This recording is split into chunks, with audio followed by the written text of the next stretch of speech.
देखते हैं भैया पहले क्या लिखा है यहाँ पर। सो कैलकुलेटिक पीपल ने इनहेरिट किया ब्लेड एंड फ्लेक ट्रेडिशन को। सो वही हमने कंटिन्यूटी वाला पॉइंट डाल दिया यहाँ पर। एग्जामिनर को तुरंत पढ़ के पता चल गया कि बच्चे ने चेंज कंटिन्यूटी का कॉन्सेप्ट समझा है हिस्ट्री में।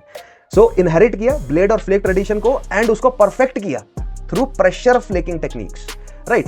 जहां जो नजर आता है कहां पर, microliths in chalcedony, chert, jasper and agate में नजर आता है या अगेट में नजर आता है। और उनको कहां पर यूज किया, कॉम्पोजिट टूल्स बनाए गए in knives, sickles, arrowheads, spear heads and so on, right. So उनके यूजेस जो है वो कहां पर किए गए, उनको कैसे यूज किया गया। सो एक्सपर्टीज जो है वो यहाँ पर क्लियरली हमने एस्टेब्लिश कर दी।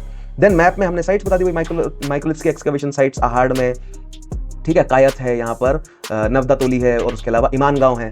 और आप इनको स्टेटमेंट के माध्यम से लिख दें तो भी चलेगा। सो excavations at Inamgaon, Navdatoli, Kayatha and Ahar have yielded rich assemblage, क्योंकि हमें असेंबलीज प्रॉपर जो है वो स्टोन वर्किंग के लिए प्रॉपर साइट्स नजर आती हैं, ठीक है। ज्योमेट्रिक माइक्रोलिथ्स हमें देखने को मिलते हैं, कैल्सिडनी के ब्लेड्स देखने को मिलते हैं, जो कि क्या इंडिकेट करता है कि भैया स्पेशलाइज्ड लिथिक क्राफ्ट्समैनशिप जो है वो मौजूद।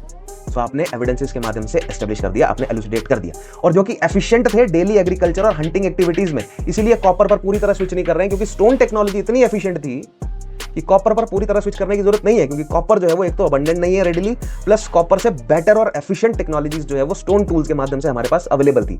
दैट इज व्हाई कैलकुलेटिक पीरियड काफी लंबा स्पैन करता है इंडिया में।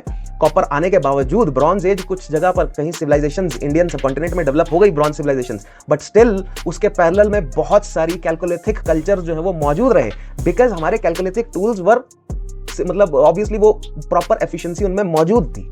ये पॉइंट आपको ध्यान रखना है, इस तरह क्लैरिटी रखनी है आपको दिमाग में, तभी आप उसको प्रोजेक्ट कर सकेंगे आंसर में।